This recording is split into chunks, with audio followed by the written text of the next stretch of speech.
सभी को नमस्कार। मैं डॉक्टर प्रकाश राजपुरोहित।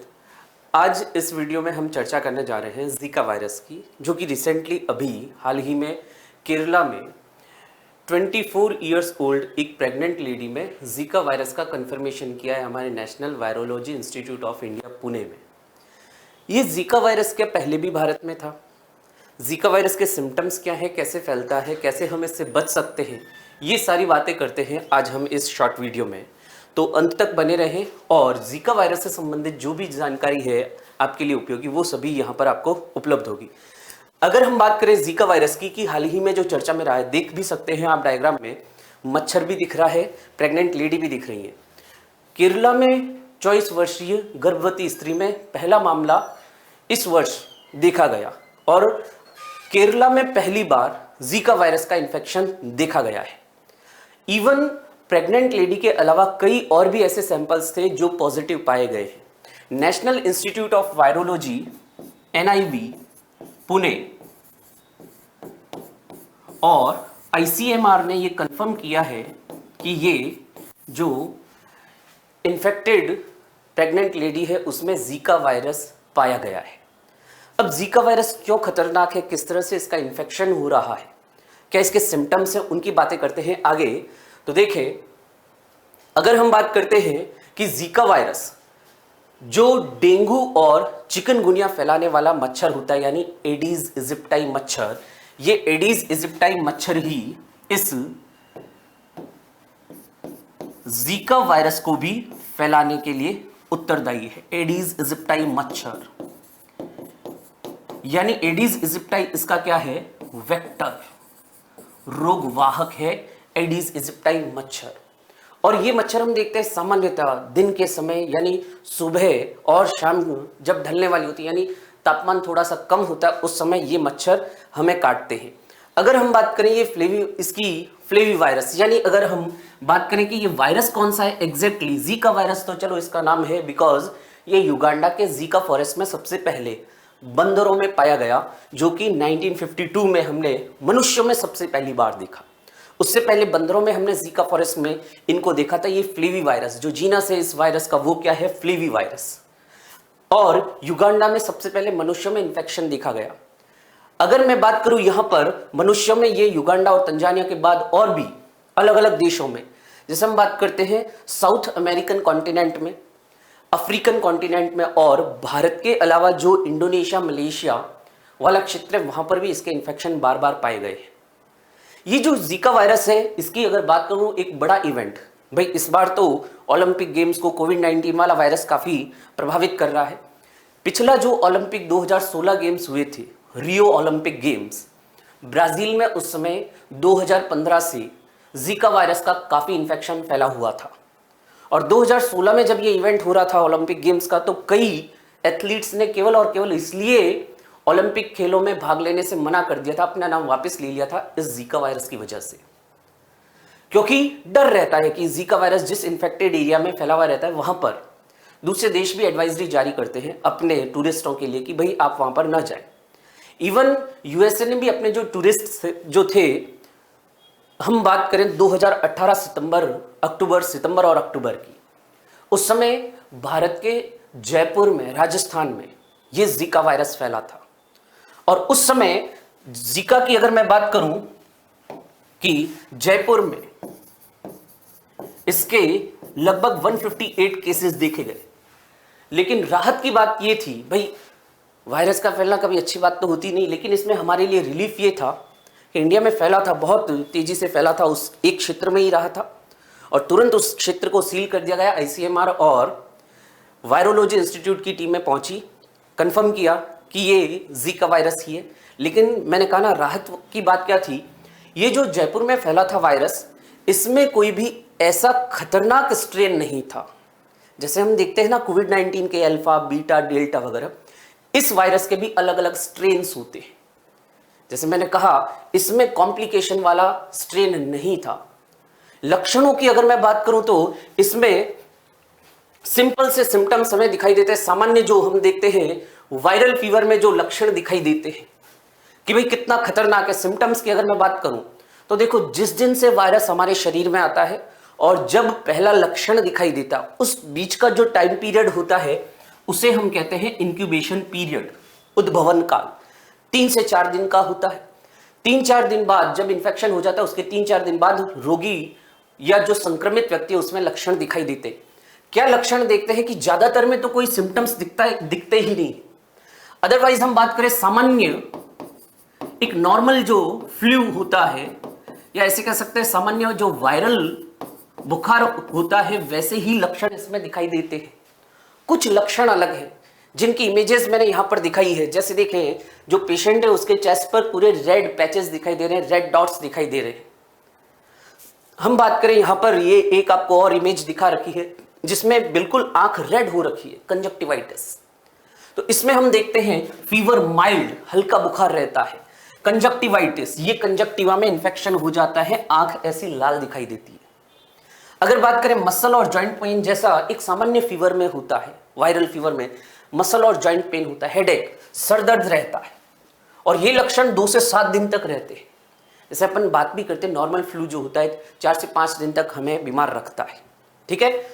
और इसका जो सामान्य स्ट्रेन है, फिर बता रहा हूं सामान्य स्ट्रेन ज्यादा खतरनाक नहीं है। तो फिर खतरनाक क्यों है सर, ये वीडियो क्यों बना रहे हो? खतरनाक होते हैं इसके कॉम्प्लिकेशंस, इसकी जो जटिलता है या कॉम्प्लिकेशंस की बात करूं तो कॉम्प्लिकेशन इसके आपको पीछे दिखाई दे रहे होंगे। यहां पर 2 बच्चों की इमेजेस दिखा रखी है। बच्चों के आप अगर हेड वाले पार्ट की बात करो, ये इधर से देखो हेड वाला पार्ट, यहां पर इस बच्चे का भी हेड वाला पार्ट देखो, बिल्कुल ही डेवलप नहीं है, ऐसे लग रहा है किसी ने ऐसे दबा दिया हो। एग्जैक्टली ये कहलाता है माइक्रोसिफेली कहलाता है, इसे कहते हैं माइक्रोसिफेली। माइक्रोसिफेली, माइक्रो मीन्स छोटा, सिफेली मीन्स हेड से रिलेटेड पार्ट।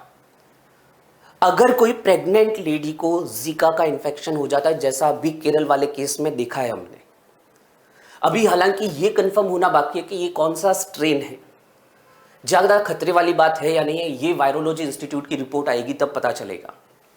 खैर, अगर हम यहां पर देखें बच्चों का सिर छोटा हो जाना, दैट इज माइक्रोसेफेली। बच्चों के सिर वाले भाग का डेवलपमेंट नहीं होता, ब्रेन का डेवलपमेंट नहीं होता।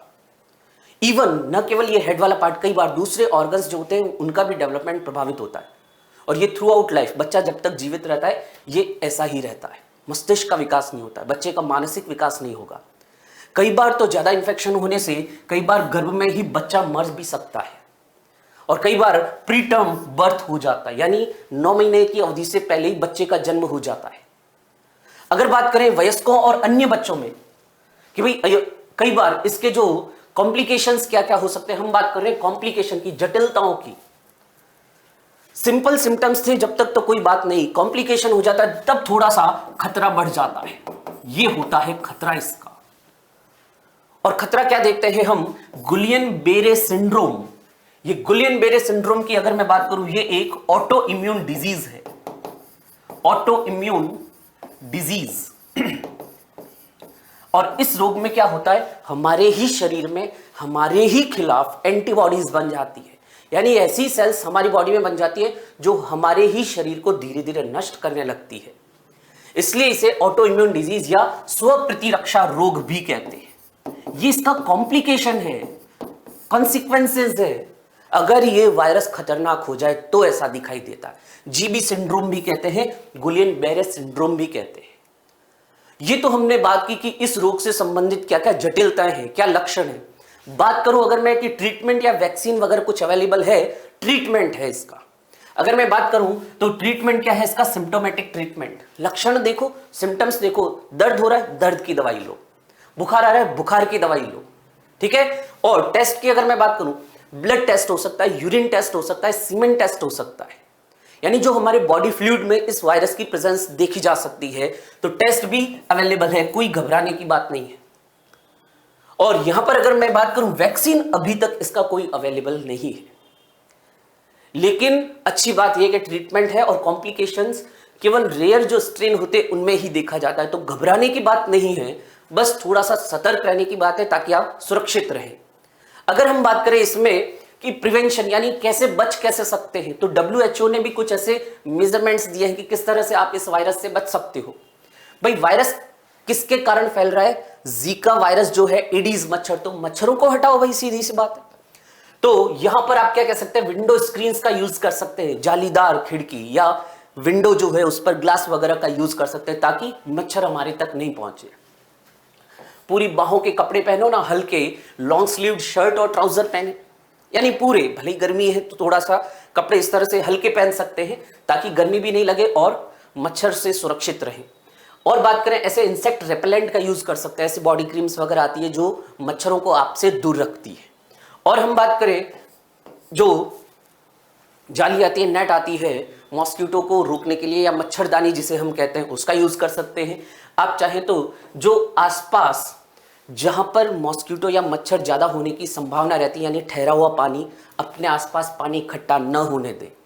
और अगर पानी इकट्ठा नहीं होगा तो मच्छर डेवलप नहीं होंगे, मच्छर पैदा नहीं होंगे। अब चूंकि देखो वीडियो इसलिए भी जरूरी है क्योंकि भारत में अभी समय है मॉनसून का, अभी बारिश के समय मच्छर बहुत ज्यादा होंगे, आसपास पानी भी इकट्ठा होगा। इवन मॉनसून के बाद भी डेंगू, चिकनगुनिया यानी मॉस्किटो बोर्न डिजीज जो होती है, मच्छरों से होने वाली बीमारियां इस समय बहुत फैलती है।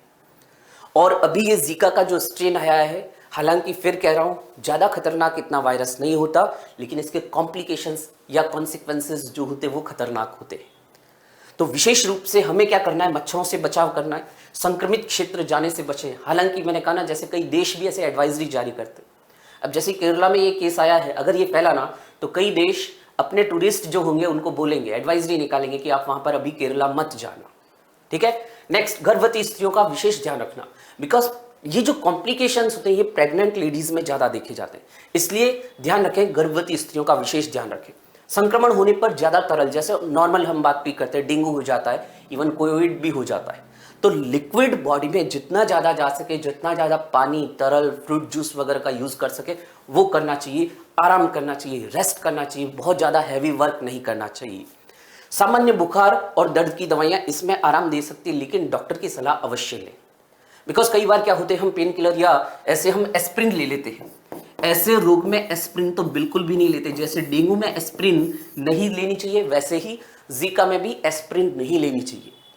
तो ये इस शॉर्ट वीडियो में हमने बात की, जीका क्या है, अभी फैल रहा है केरल में, और भी आने वाले दिनों में इससे संबंधित कोई भी जानकारी देने योग्य अगर कोई ऐसे फैक्ट्स होंगे तो उनको लेकर वापस मैं आपके सामने आऊंगा। तो ध्यान रखें, अपने आप को सुरक्षित रखें, सतर्क रहें, डरने की जरूरत नहीं है। मामूली से वायरस से कोई बहुत ज्यादा डरने की आवश्यकता नहीं है, लेकिन लापरवाही भी नहीं बरतनी है।